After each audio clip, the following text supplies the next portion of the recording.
But why is it that government budgets approximately $1 billion for drought relief under the disaster management program, but they spend less than $50 million on agriculture for food security? Now, our continent seems to be the perfect place where to engage into the productions of renewable energy. Now, the point is that those projects frequently aligns much more with the interests of the countries in the global north rather than with the interests of the countries in the global south. So hi, welcome to another great episode of the Sustainable Soundwave podcast, and today we're actually attending the book launch of the Climate of Namibian Journal of Social Justice. So the book is actually titled Climate Justice and Resource Extractivism.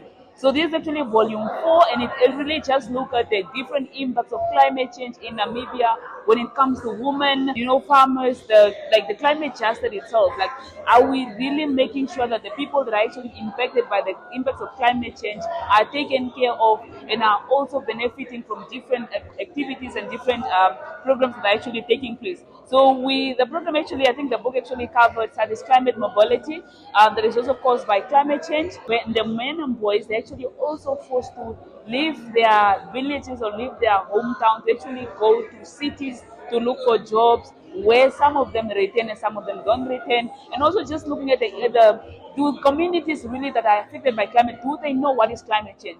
So we are going to listen to different people that are going to different authors and different participants or different people that actually attended the event. And I hope that you enjoy. So yeah. We're really happy that you came, a combination that we always wanted. Young activists, not so young activists anymore, academics from various NGOs and also some from... Firstly, there are global inequalities in greenhouse gas emissions. The burning of fossil fuels is the main cause of these greenhouse gas emissions. And the biggest polluters are in the global north and rich people in the global south. So rich people and rich countries contribute the largest amount of greenhouse gases. Okay, so the gender and climate change, women are more likely to suffer the effects of climate change. Why? Because they have less resources. They are more likely to live in poverty. And adverse weather conditions, for example, droughts, reduces the amount of firewood in the area. So women have to walk longer distances to get firewood, to get water. This increases their workloads. It also affects, and by the way, the unpaid workloads, because all this work is done that they do is unpaid. It also affects the ability to acquire new skills so that they can diversify their income sources away from, say, land-based livelihoods, because they spend so much time, additional working time, to mitigate the impacts of climate change. Women are also 14 times more likely to be injured or to die from adverse weather conditions caused by climate change because of their lack of, or because of their poor nutrition, their lack of survival skills. The impacts of climate change on the livelihoods of rural women, a case study from the district, Namibia, looked at the impacts of climate change on the rural women's livelihood, and therefore goes to present the findings from this phenomenological study conducted in 3 neighboring villages found in Onamshashete district. Onamshashete district is in Oshikoto region. The 3 villages that I undertook the study in are Omatope, Elavi, and Emania. All of the 3 villages are remote and predominantly rural. although they don't really have the understanding of the scholars of to say this is climate change, but they know change is taking place. There are some recommendations made. So what we are witnessing with all those projects that focus on renewable energies, particularly in the countries of the Global South, is a sort of reproductions of former model of colonial extractivism or colonial exploitations. Now, since we are in Africa, I focus on the African continent. Now, our continent seems to be the perfect place where to engage into the productions of renewable energy, because we have abundant renewable energies, solar and wind, for example, at a very competitive production cost. This, together with the proximity with European countries, make African locations very, very suitable for developing those renewable projects. Now, the point is that those projects frequently align much more with the interests of the countries in the global north rather than with the interests of the countries in the global south, raising concern regarding form of ownership, forms of control, and more important, what is the fair distribution of the benefits. Now, if we look a bit more closely to what's happening, we can say that the transitions to renewable energies presents further significant challenges, which are associated with the high cost links to the advanced technologies and the financial investments that are needed to establish the large-scale plants and to construct the distribution network. For example, if we focus at the green hydrogens that we want to build here in Namibia, then we have to have specific carriers, ship carriers, to transfer the green hydrogens to the countries that need it, which are in Europe.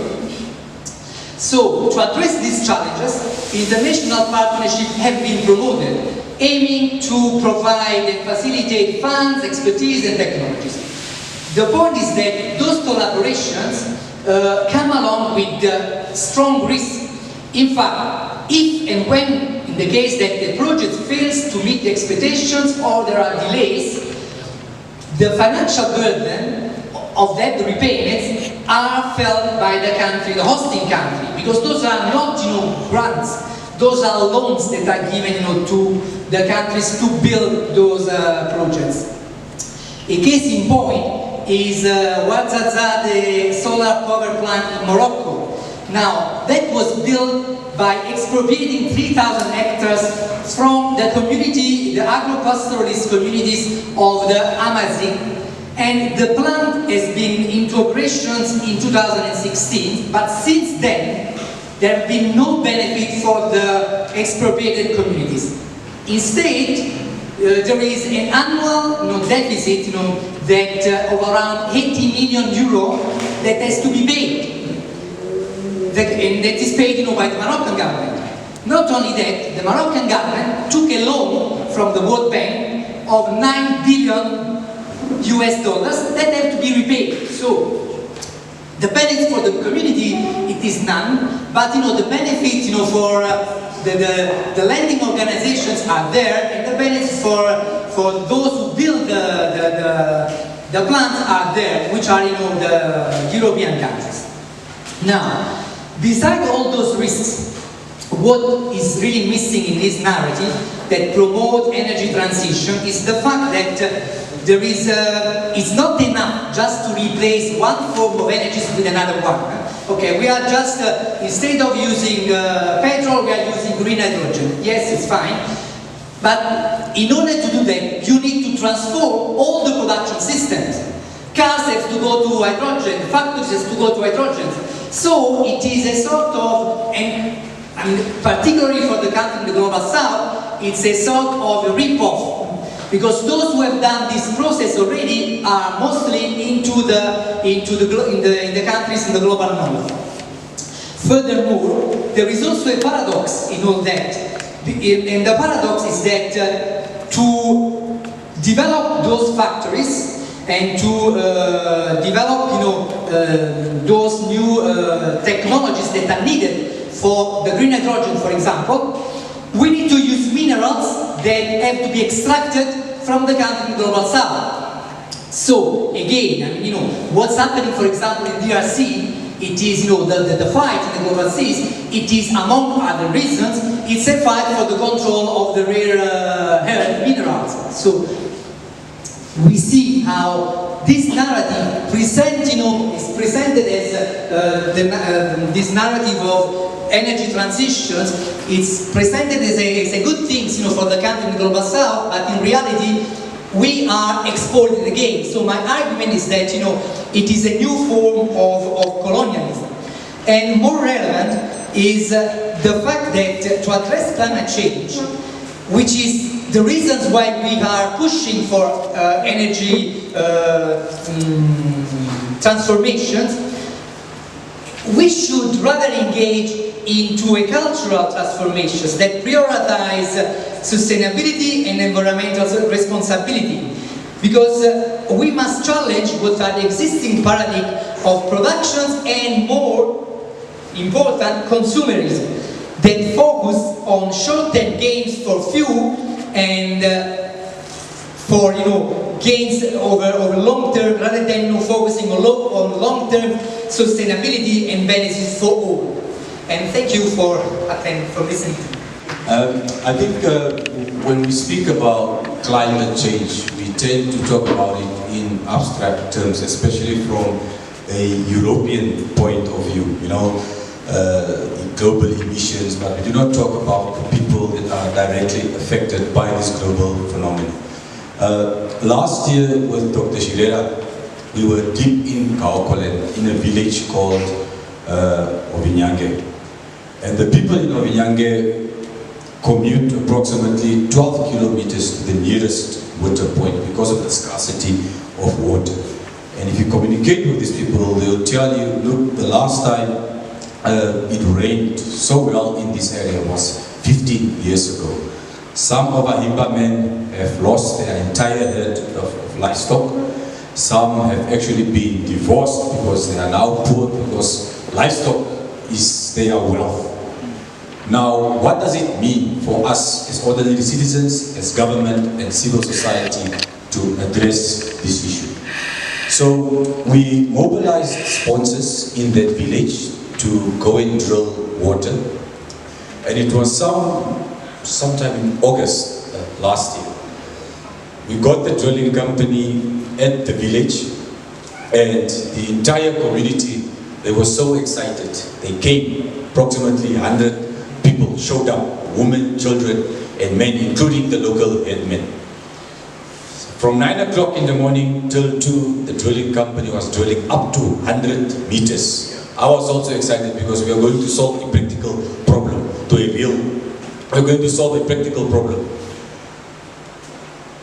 By 3 o'clock, the drilling company told us, look, Ellison and Rui, there's no water here, it's a dry well. You should have seen the disappointment on the faces of those people. But we told them we will be back. This is not the end. So the idea was for them to have access to potable drinking water and to set up a mini garden just to promote food security, because they always rely on government for drought relief. Speaking about drought relief, and I think this is something that we do not talk about often. I see Uhuru Dembas is here, he talks a lot about land reform. But why is it that government budgets approximately $1 billion for drought relief under the disaster management program, but they spend less than $50 million on agriculture for food security? Just food for thought.